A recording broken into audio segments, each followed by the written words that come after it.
Congress now one step closer to maybe giving some relief to the 22 million Americans who saw what they pay for health insurance spike at the start of the year. With the House now passing extension on those Affordable Care Act tax credits in just the last 15 minutes you're here. And if you're like, hey, that's great news, right? Maybe that's good if you are paying those higher premiums. There is a bit of a catch here, kind of a big catch here, because the Senate, you know how this works, they're also going to have to vote on this. And top leaders there say they're not going to bring this to the floor.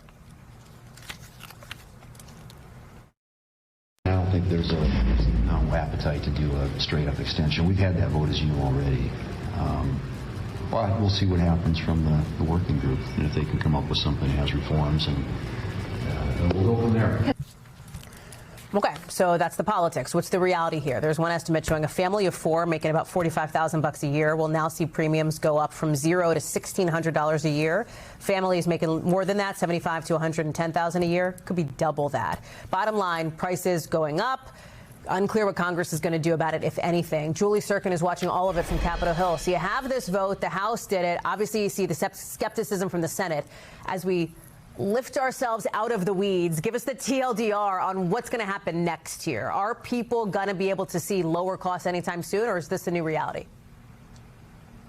Well, Hallie, it's not just the Senate that's skeptical. Mike Lawler, who's one of the Republicans negotiating a fix to the ACA, he voted, of course, for this 3-year extension today. He came out on the steps behind me a couple of minutes ago and said straight up that the Senate already tried to pass a 3-year extension last month. Only 4 Republicans voted for it. It's not going to go anywhere. So where do they go from here? We know that there was a bipartisan discussion this morning. There were a bunch of House members, a few senators involved in that. And we know that they're talking about a proposal that's slightly different. It's a 2-year extension of those subsidies. It has some reforms, which is what Republican leadership, at least in the Senate, said that they wanted. It includes income caps, monthly income caps, and a payment, you see it there on your screen, of $5, a premium payment that could be paid in a lump sum of $60. So essentially it has reforms to these subsidies. That's Republicans' sort of red line and biggest sticking point. And it does extend those subsidies, which Republicans, Democrats in that room say is urgent because we're already in January. So their constituents who are on the ACA are already seeing their premiums skyrocket.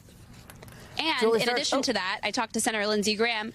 Oh, I'm sorry about that, Allie. I talked to Senator Lindsey Graham, who said that he met. Yeah. I just remembered that I talked to him earlier today. He met with the president yesterday. They talked about a whole host of issues. He told me that they spent 1 full hour talking about the Affordable Care Act, which is interesting and notable. Senator Graham said to me it doesn't interfere with what the president is doing on the international stage, essentially saying he can walk and chew gum at the same time, adding, if anything, it makes Trump stronger to tackle health care. I talked to him for an hour about it yesterday. Graham said he's looking for ideas from members and is engaging with us. This is a political issue for Republicans at the end of the day. The president knows that they need to get a fix on this coming into the midterms, but we don't know what the Senate's going to do. So that's really the next step here. Julie Tsirkin on the steps of the Capitol. You're out there, I know, trying to catch lawmakers as they're heading out for their weekend ahead. Julie Tsirkin, we're glad to have you there. Thank you.